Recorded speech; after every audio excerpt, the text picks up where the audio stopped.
C'est peut-être la barrière, les appréhensions qu'on peut avoir quand on n'a jamais été en milieu carcéral. De s'adapter aux problématiques de chacun, leurs humeurs, leurs envies, leurs besoins. Je pense que c'est ça, c'est l'adaptation.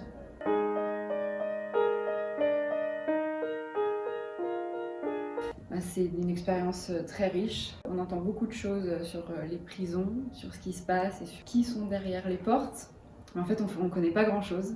Tout l'intérêt réside dans le fait de les intéresser à la littérature et de discuter avec eux autour de ça, de voir qu'ils sont hyper intéressants, hyper intéressés aussi par ce qu'on fait et hyper contents.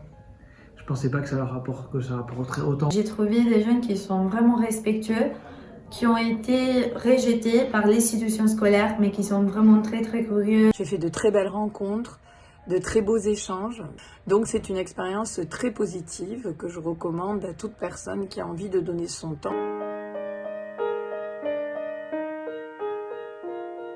Un poète parmi mes lecteurs qui un jour m'a apporté un livre qu'il avait trouvé à la bibliothèque et il s'est mis à lire cette poésie du XIIIe siècle et c'était un moment extraordinaire. Je ne connaissais pas bien le système, j'ai été stupéfait d'apprendre qu'on pouvait être incarcéré à partir de 13 ans. Ça a été un peu un choc. Alors j'ai pas de lecteur de 13 ans, j'en ai un de 14 ans. Moi, je pense à un lecteur que je suis depuis le début, que je vois toutes les semaines, qui a arrêté l'école tôt. Aujourd'hui, on lit du Dostoïevski, on a lu des grands classiques de la littérature française, et donc son parcours est impressionnant. Et il y a toujours des surprises, en fait, selon les lecteurs.